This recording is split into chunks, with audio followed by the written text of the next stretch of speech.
the corporate governance structure in UK, in Singapore, and in Australia that we had discussed yesterday. Today we will be discussing the structure of corporate governance in South Africa, and then we will discuss about the corporate governance structure in PSUs in India. PSUs are public sector units in India that we will be discussing in the later part of the session. Now we will be starting with sorry. Now we will start with the corporate governance structure in South Africa.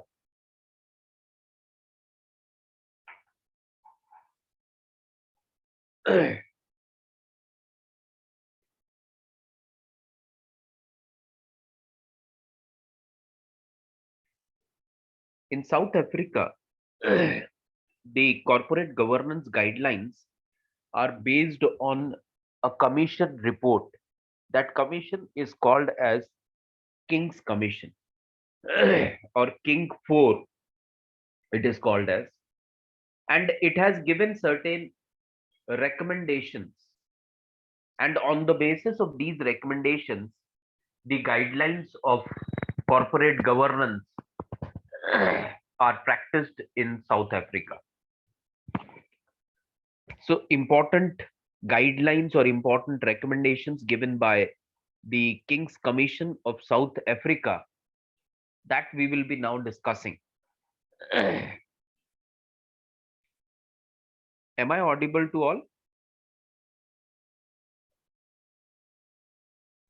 Yes, sir. Okay, thank you.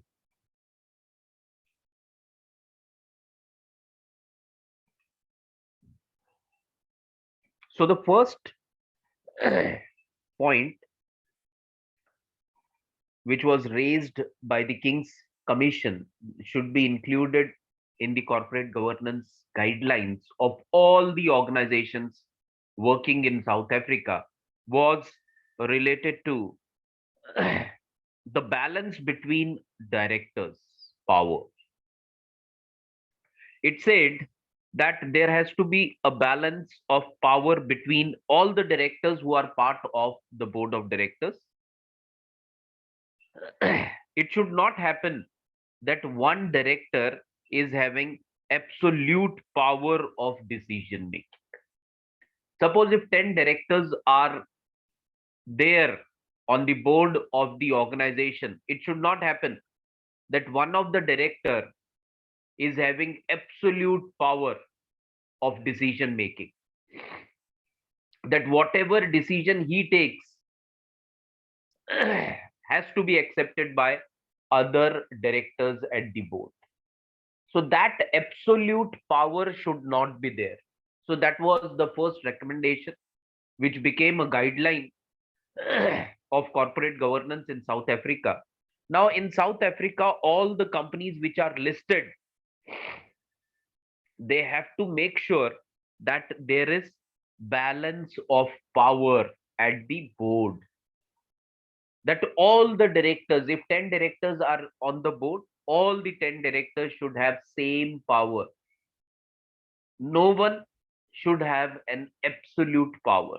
So decisions are to be taken either unanimously by the board or by the majority of the board. If unanimous decision is not possible, then majority decision are to be taken at the board. So no absolute power should get concentrated in one director. That is the first guideline. The second guideline says that the positions of chairman and CEO must be separated. The chairman must be an independent, non-executive director, or otherwise lead independent director may be appointed. Now, this particular recommendation, which was given by King's Commission, is also implemented in India also.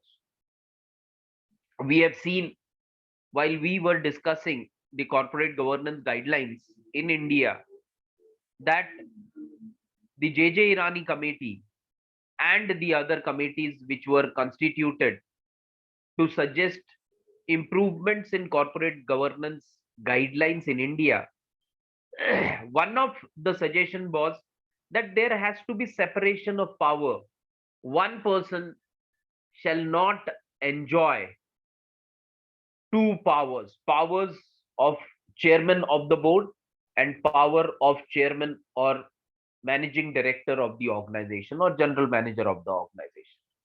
So it talks about separation of power, that the chairman of the board should be one person and another person should be given the authority or given the designation of managing director of the organization.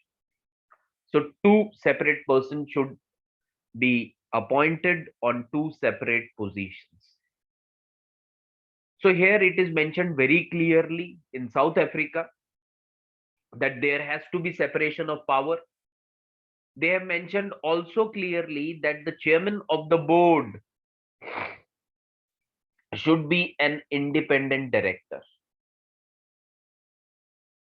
He should not be an executive director. So managing director, who is known as executive director of the organization, cannot become a chairman of the board in the companies working in South Africa. That is the one of the guidelines. Then who should be the chairman? Again, that is also mentioned very clearly in the guideline that the chairman of the board should be an independent director. So a director who is not related or who is not involved in the day-to-day functioning of the organization, or a director who is not having a major stake in the organization. So no personal interest involved in the organization. Such directors are called as independent director, and it is mentioned clearly that such independent director shall be designated as chairman of board of directors in the organizations working in South Africa. That is the second guideline. Now, the third guideline given by the King's Commission was a mandatory audit committee, remuneration committee, social and ethics committee must be appointed in accordance with the requirements of the Companies Act. Now, the above two committees are compulsory in India also. The audit committee, yes, it has to be created in Indian organizations also. The remuneration committee, yes, it is to be there, constituted in Indian companies also.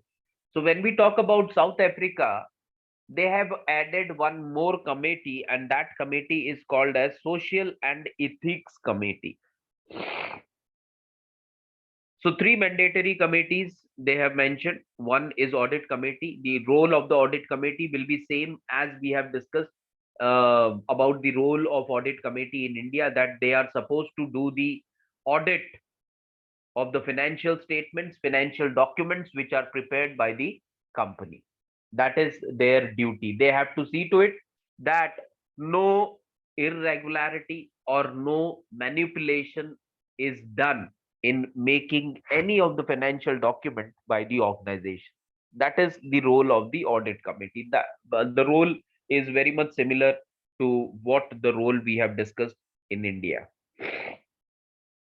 Now, the second one is remuneration committee. Again, the remuneration committee will check how much remuneration should be paid to the board of directors, how much remuneration to be paid to the highest positions of the organization, that is senior managers, general managers, chief executive officer, or managing director. How much they should be paid, that is to be taken care by the remuneration committee. This remuneration should be justified with their performance also. So that is very important. It should not happen that once a remuneration is fixed, that cannot be increased or that cannot be decreased. What is expected is that the remuneration should be decided as per the performance of the individual. If the general manager is performing well, he shall be given an increase in the package or increase in the salary. But if he is not performing, his salary, there can be deductions made to his salary, or the person can be removed from his place also. So all the remuneration part is to be compared with the performance evaluation of the higher authorities. It is not that performance appraisal or performance uh, evaluation will be done for the employees only of the organization, the lower level employees or the middle level employees. Here we are talking about that performance evaluation should be done at the highest level also, at the board level also. The committee, the remuneration committee, has to check whether the remuneration paid to the director is justified or not. If it is justified, that is to be paid. If it can be increased also. If it is not justified, then there can be deductions made to the package of director also. So that is the role of remuneration committee. They have to check they have to check or evaluate the performance at the highest level before deciding the remuneration of the highest authority. Next one.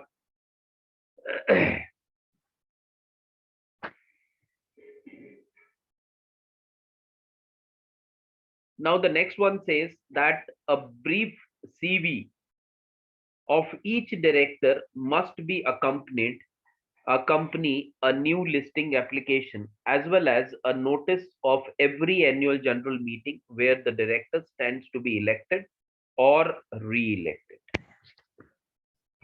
So what they have mentioned is that when a company is going for listing procedure, it is applying for listing procedure. At that particular time, it has to submit the CVs of the directors also, so that the authorities can check whether right candidates are selected at the board level. It should not happen that a family is controlling the organization, major shareholder of the organization is a particular family. As they are controlling the major shares of the organization of the company, they can appoint at their will any director they think fit. So it is not here in the guidelines of South Africa, it is mentioned very clearly that whenever a company decides that it wants to get listed, at that time, while making the application, that application should accompany the CVs of the directors who are nominated at the board or who will be going for re-election, so that the authorities can check whether the person who are included at the board level as directors, whether they possess the required qualification, the required skills, the required knowledge or not. Next one. Each director must be categorized as executive or non-executive or independent director, and the criteria are prescribed. When we were discussing types of directors, we had discussed these terms, that what is the meaning of independent director, what is executive, and what is non-executive director. Now, in South Africa also, it is mentioned very clearly when, say, 10 directors are nominated, or 12 directors, or 15 directors are nominated on the board of directors of a particular company. that every director should get a designation. Designation in the sense here that whether the director who is appointed at the board is a executive director or a non-executive director or a independent director. So that type of designation should be fixed. That out of the 10 directors at the board, how many directors are independent director, how many directors are non-executive, and how many directors are executive directors. So that should be clearly mentioned, and it should be as per the rule prescribed. If the rule says that more than 50% shall be independent directors, and if 10 is the limit, 10 directors are to be included on the board, then it is very simple that out of 10, 6 directors on the board should be independent directors. So that is again, it is to be mentioned. Next one.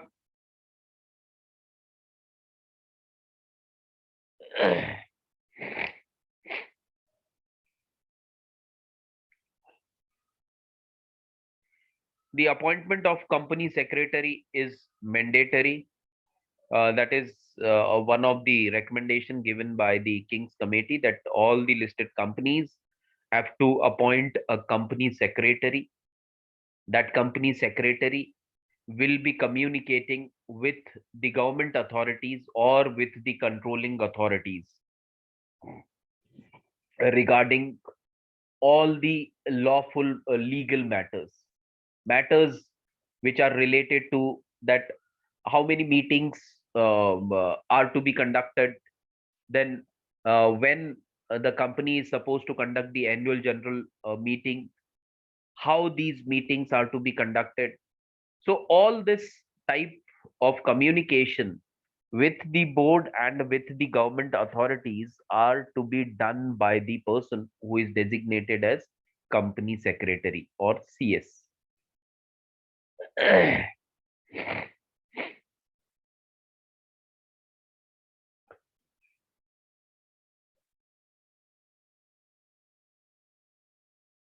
Next one is the board must have adopted a promotion of diversity policy. Now, in India also, we have discussed this concept under board diversity. Now, here also, the same type of guideline is implemented in South Africa also, which promotes board diversity. Board diversity means that people should be coming from different backgrounds. It should not happen that only male can be part of the uh, board of directors of the company, or only people belonging to a particular religion can be part of the board of directors of the company. People say coming from a particular caste can only be included in the board of directors of the organization. Or if we are talking about South Africa, people coming from a particular background, or we can say a particular color of their skin. Now earlier, what used to happen in South Africa, when they were not an independent nation, we all are aware of that, they were controlled by the white skinned people. So no rights were given to the natives of South Africa or Africa, who were the black skinned people. So cultural diversity or board diversity means any person who is belonging to any caste, any creed, any religion, any race, any color of skin, any gender, can be part of the, can be included in the board of directors. Only thing required is the person should be having the required qualification. If the person is having required qualification, if the person is having the required skills, this required knowledge, yes, the person can be included. Now, the reason behind adding this diversity should be, there has to be a diversity policy at the board, is that equal chance should be given to all the people belonging to various genders, belonging to various religion, belonging to various color, belonging to various caste, to be nominated as director at the board. That was the reason why this policy of diversity policy is included in South Africa.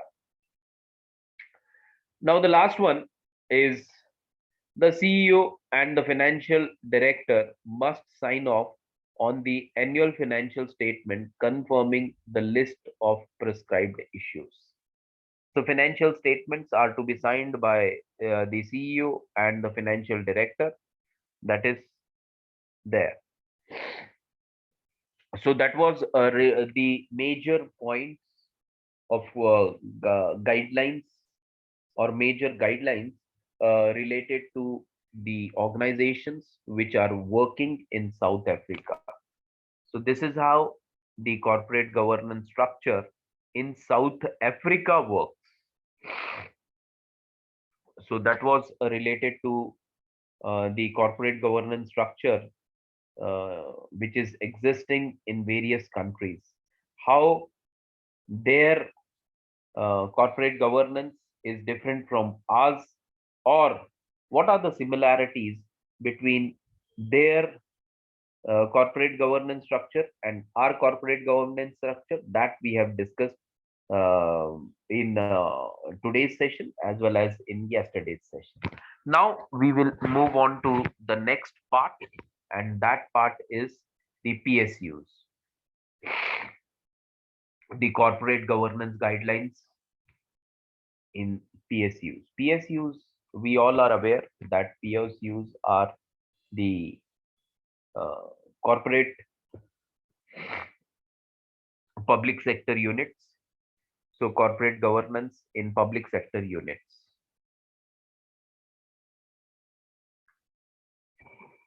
So, the guidelines are very specific, are very same for public sector and private sector. There are some changes that we will be discussing. If we talk about the role of directors or the controlling of directors at the board level, the functioning of the board, the rules and regulation, the roles and responsibilities are not drastically different when we compare to public sector and private sector. Only different. There are some differences which we will be discussing about those differences. Now, public sector units, we all know what these units are, so we will not go into detail about that. So, according to the Companies Act, the public sector units shall be laid down with regard to the following uh, compliances that we will be discussing now. It is mentioned very clearly that the role of independent directors, when we compare it with the private sector units, is say we can say here in public sector units, the independent directors are given more power, more say as compared to the private companies. So here, the qualification of independent directors along with the duties and guidelines are mentioned in the Companies Act. the independent directors, how they are to be appointed on the board of public sector unit. Very few changes are there, very minor changes are there. There are no major or drastic changes. Then it is mandatory to appoint one woman director on the board of listed companies. That is there in the private also and in the public also. The same point is included, which says that it is mandatory, it is compulsory for all the public sector units to appoint at least, they can appoint more, but at least, that is minimum, one women director should be included on the board of listed public sector companies. Then mandatory establishment of certain committees like corporate social responsibility committee, audit committee, nomination committee, and stakeholder relationship committee. So all these four committees are compulsory in the private sector units also, and they are compulsory to be constituted in the public sector units also. So no difference as compared to the constitution of important four companies. Same companies, same guidelines, same role and responsibility at both the levels, public sector also and private sector also. Then SEBI guidelines of corporate governance are to be followed. That is again same for both the companies.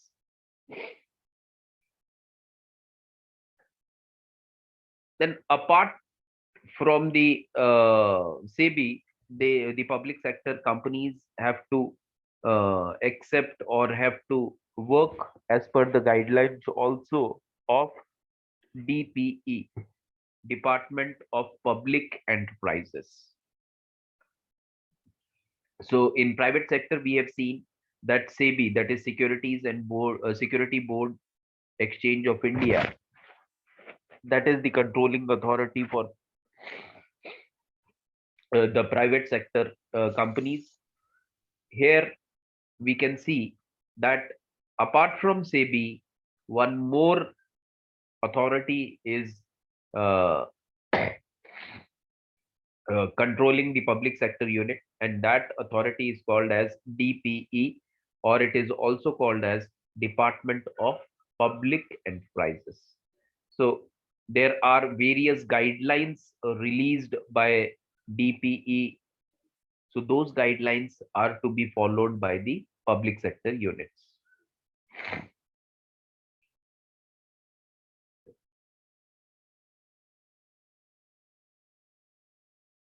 Now there are now these are some of the guidelines to be followed by the public sector units. Now in general, if we talk that what are the issues involved or what are the problems which are faced by public sector units. So general issues, which companies or which sector is more profitable, which sector is functioning more effectively, that we all are aware of. That rules are more or less same for public sector and for private sector. Very few changes are there. Public sector units are controlled by two authorities. They are controlled by two authorities. One is DP, the other one is SEBI. And still, if we check, if we see the performance of both the sectors, the private sector and the public sector, we can very easily find out that which sector is more profitable, private or public. Which sector companies are performing well, private sector or public sector? So the answer is very simple. Answer is private sector companies.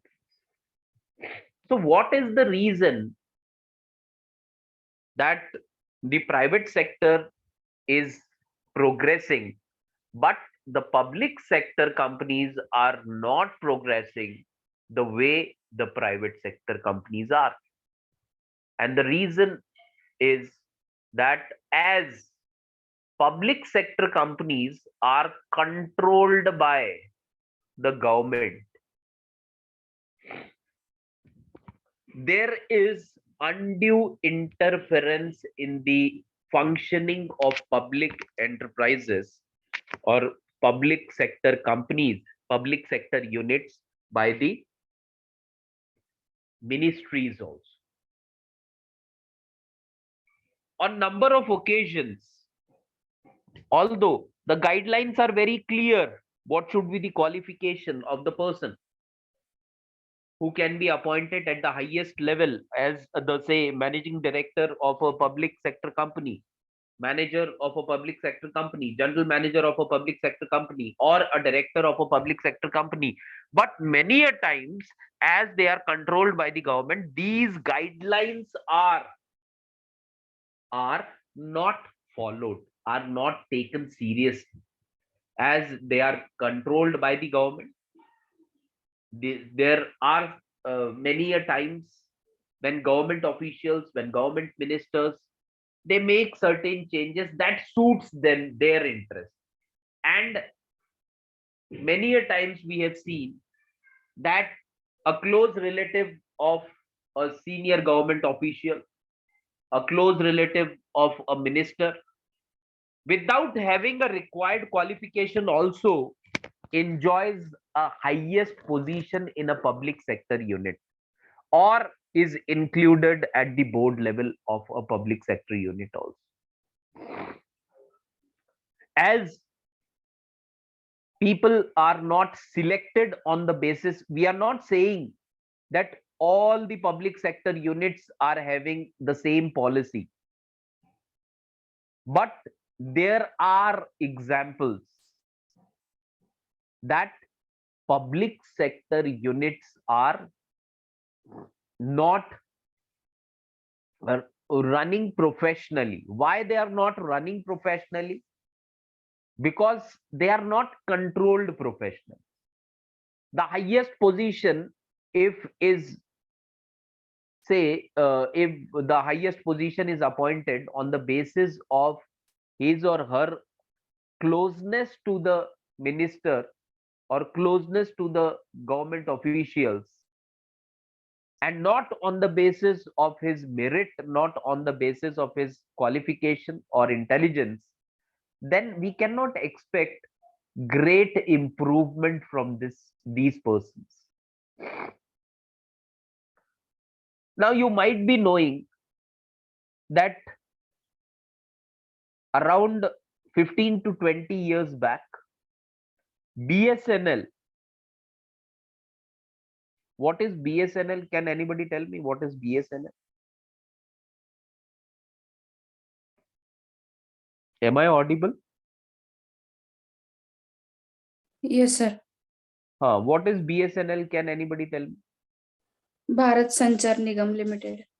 What was it? क्या It है is a BSNL?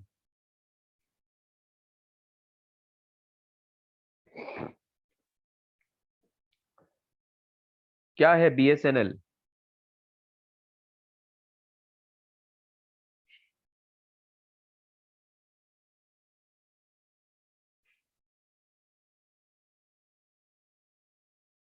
What is BSNL? What are the products of BSNL? What are the services being offered by BSNL? sir, telecommunication services. Telecommunication services. Very good. So 20 years back, BSNL was one of the highest profit making company of India. And that company was making profit more than most of the top private sector units. 10,000 crores was the profit 20 years back. which was earned by BSNL, and every year they were earning profits. But later on, now we do not see BSNL in competition when we compare the other telecommunication companies. Now, Geo, telecommunication company, at that time, 20 years back, there was no Geo. 20 years back, very few private operators were there. And at that particular time, that public sector unit called BSNL, Bharat Sanchar Nigam Limited, that was making profits not in hundreds, not in say hundreds of crores, but they were making profits in thousands of crores. Then what happened that all of a sudden there was a decline in the profits of BSNL.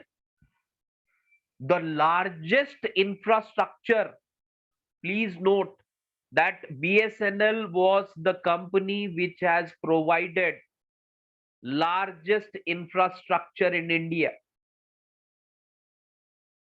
The customers were in the far most remote areas of the country, not only in urban cities, but their customers were in the villages also, in remotest villages of the country also. So infrastructure wise, everything was there. Employee strength was, everything was there. They were having money, they were having staff, they were having infrastructure, everything was there. Then what led to the downfall of BSNL? When new players were entering, they had to compete with the already settled player called BSNL. New players had to create what? Infrastructure. They had to create the customer base. They have to create that service. So everything they had to create. So they were coming with empty hands and they were fighting with a giant called BSNL who was controlling the entire country. But what happened that now we do not see anywhere in competition the giant called BSNL? Nowhere. And one of the reason is that if the ministers, if the government officials, if are taking undue advantage of their positions, and if they are meddling in the affairs of the public sector companies, they can ruin the companies.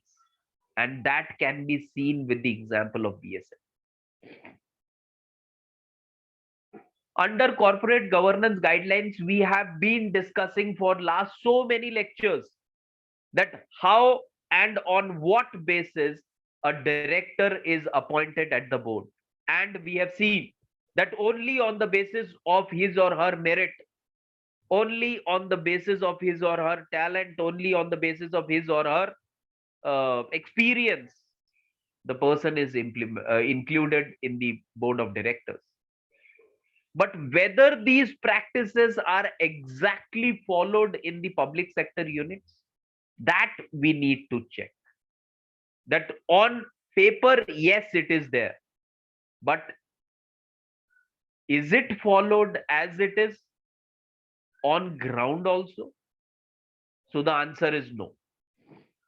So whenever such thing happens, that instead of the talent, instead of the experience or quality of the person, if the person is selected only on the basis of closeness or only on the basis of his relations, then the organization will not be successful in the long run. And we have seen with many of the organizations. You might be aware of the term called Indian Navratna. 9 public sector companies that were making profits.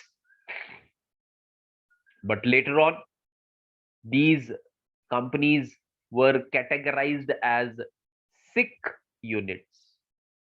The units, the companies which has stopped earning profits. Now, if such thing happens, who is responsible? It is the responsibility of the government. If the government member starts taking undue advantage of their positions. Now, BSNL is a public unit which works under the Ministry of Telecommunication. Now, if highly influential people who are working in the Ministry of Telecommunication, if they take undue advantage of their position and if they fix their close ones at the board level of BSNL and they start favoring to particular people to earn secret profit, then we cannot expect good returns. We cannot expect that that particular public sector company will be profitable in the long run. And that is what we have seen with Navratna companies, we have seen with the BSNL. At one point of time, it was regarded as the second largest public sector unit only after Indian Railways, which was making profits and which was uh, giving the returns to the government. But in due course of time, now we do not see the competition at all. Why?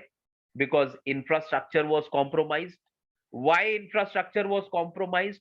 Why after sales services of BSNL was compromised?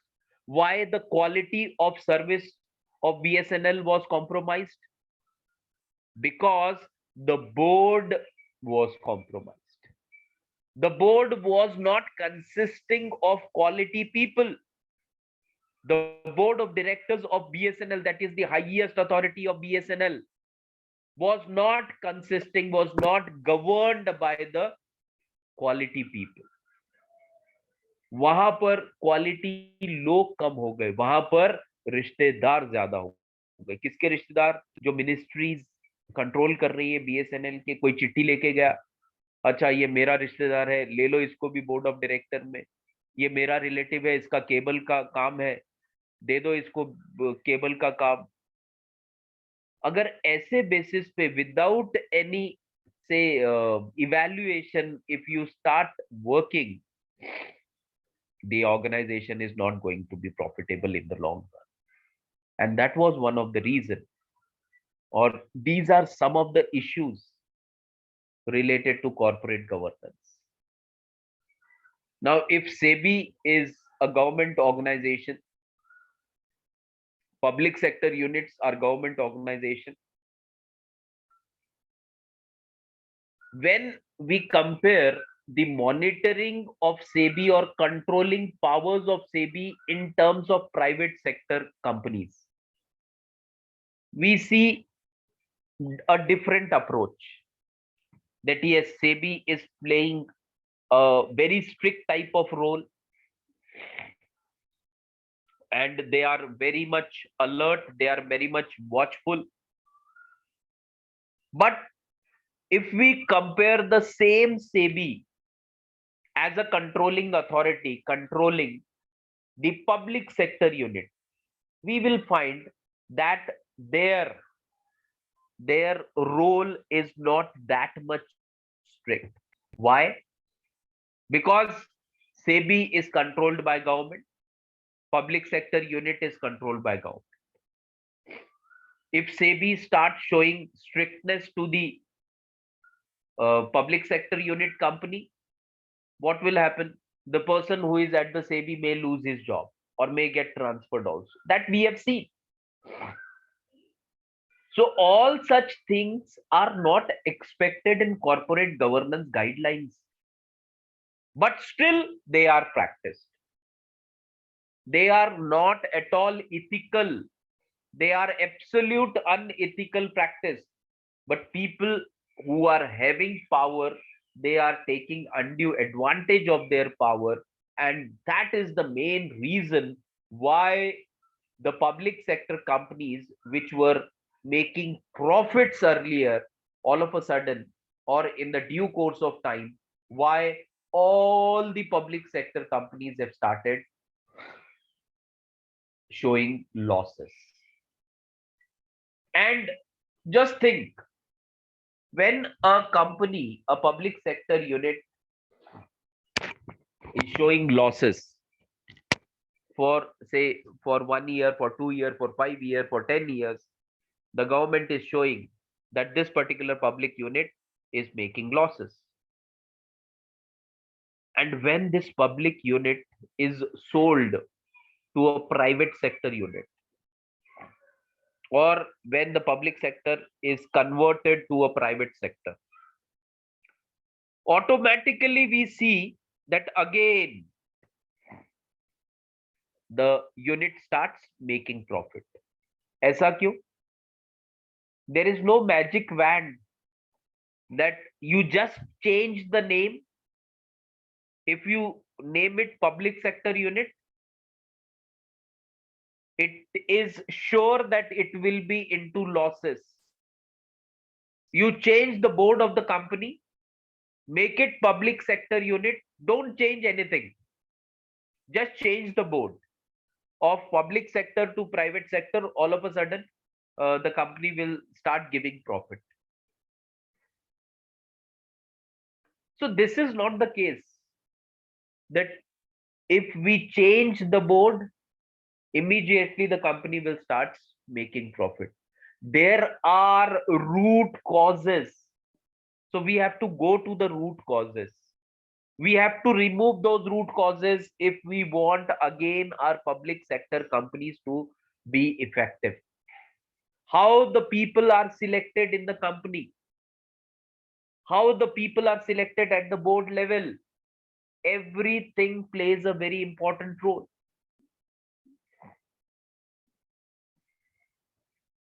If these guidelines are not followed, which are written, then we cannot expect profits from the public sector companies.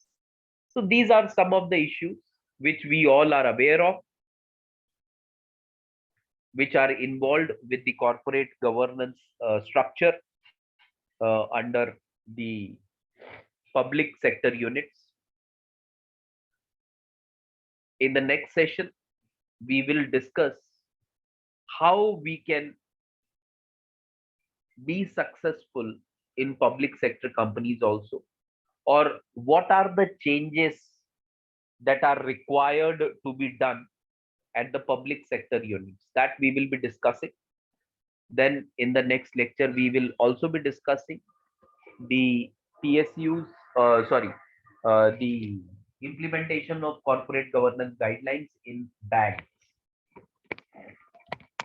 So in next 2-3 lectures, we will be able to complete the session of corporate governance. So please come prepared for tomorrow's session.